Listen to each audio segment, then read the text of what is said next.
Hello guys! Hello! This is for Leo. Leo, welcome dito sa aking channel, Kapalaran 888. Welcome! Alamin natin, Leo, kung anong messages, vibration, gabay, energy para sa inyong lahat. So, this is general reading. So, this is from February 17 of 2026 hanggang next Chinese New Year. Okay, Leo. Give each other space. First card. Magbigay daw tayo ng espasyo sa bawat isa.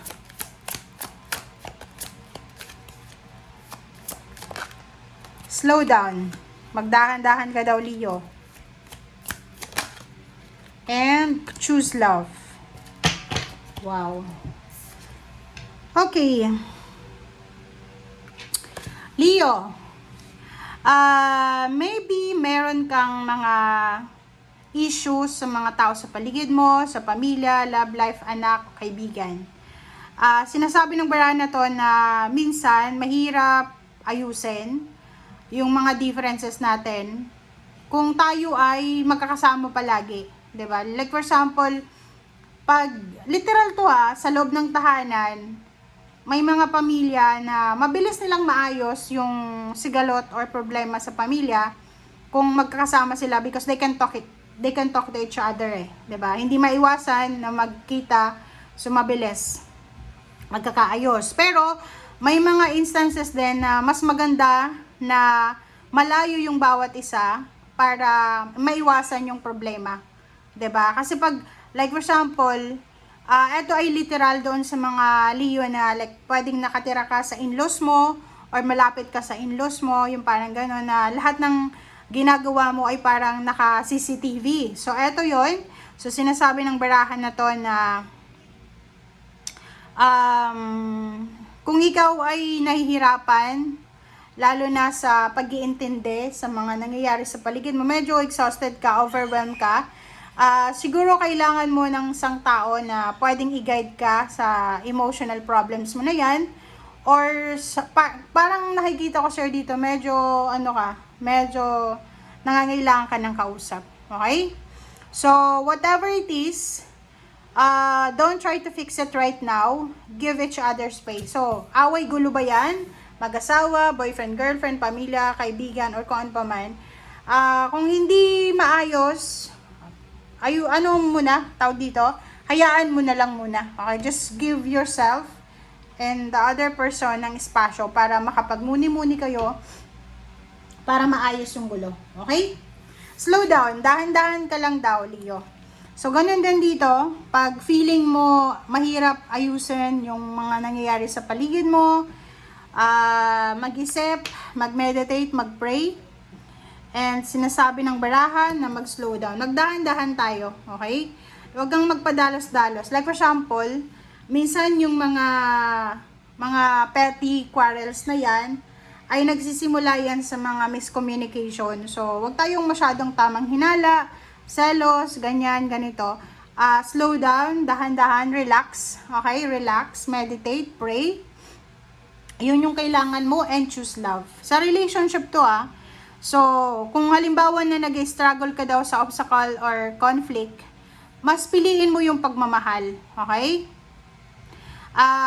Parang feeling mo na ikaw lang yung palaging nasasaktan, but sinasabi ng barahan na to na mas piliin mo yung pagmamahal. Yung mag-asawa ganyan, 'di ba? Pag ikaw ay may asawa na, marirealize mo na may mga mag-aasawa na may edad na ngayon, like nasa 50, 60 years old na sila, iisipin mo, ilang beses kayang nagpatawad itong lalaki or babae na to. Parang ganun. So, kung i-focus natin ang ating sarili sa pagmamahal, and huwag tayong magpadalos-dalos, and maging tahimik lang tayo, maayos at maayos yung lahat. Alright? Okay, Leo. So, yun, sa taong ito, sinasabi ng baraha, huwag magmamadali, i-focus sa pagmamahal. Pag may kagalit ka, may ka-misunderstanding ka, ano muna, distansya muna. Okay? Okay, triumph. Wow, this is, you're waiting for victory and success. Oh, diba? So, sinasabi ng baraha sa'yo dito na there's a victory and success coming. There's a karma coming para sa'yo. May hinihintay ka eh. It's either salary increase, higher position. Ano bang hinihintay mo? Retirement. Oh, andito na. So, congratulations, Leo, ha. Congrats and congrats. The waiting game is over. Okay? Sinasabi ng baraha, the waiting game is over because the truth is here. The triumphant victory success is here. So, marami kang tagumpay na makukuha sa tong ito, Leo. Unang-una, this is your hard-earned success. Lahat ng pinagpapaguran mo, especially kung business person ka, marami kang inaayos na papeles para sa business mo na posibleng mapagtatagumpayan mo yan. Okay, Emperor. Wow. This is your energy. Wow. So, sinasabi ng baraha sa'yo, Leo, na this year daw, napakagandang balita to. Isang napakagandang balita, napaka-importante, abundant, huge, enormous na balita to na darating sa'yo. So, in terms of money, magiging sobrang powerful ka sa usaping salapi. Pwedeng mapopromote ka sa trabaho, pwedeng mababawasan yung sweldo mo. And eto ay, hindi, mababawasan yung trabaho mo, tataas yung sweldo mo. Yung parang tawag dyan, yun, promotion, sorry, promotion. Pwedeng mapopromote ka, mababawasan yung trabaho, madadagdagan yung sweldo. Yun yun. Emperor din, sinasabi ng baraha na ma-handle mo lahat ng finances mo this year. And marami kang matatanggap na offer, job offer, business offer, or like mga investment, kanyan. Mag-iingat ka lang, yun, mag-iingat ka lang sa mga tao sa paligid mo, especially if they are related to you by blood. Okay?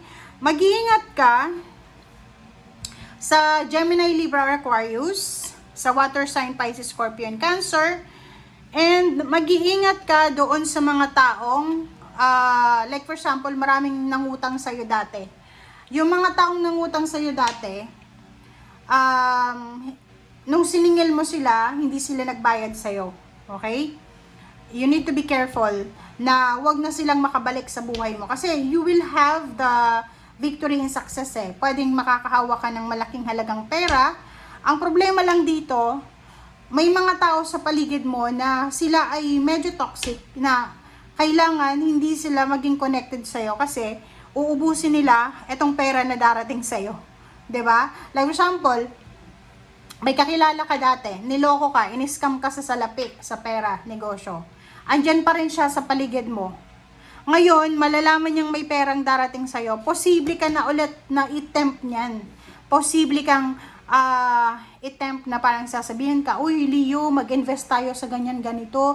May bago akong negosyong alam, gusto mo mag-invest, ganyan ganito. So you need to be careful You need to be careful is because kung sino itong taong ito na gumawa ng hindi maganda laban sa'yo, lalo na sa pera, niloko ka, in-scam ka, ninakawan ka, mangyayari at mangyayari ulit siya sa buhay mo. Kung hindi mo yan, babantayan. Kasi ang daming pera to eh, 'di ba?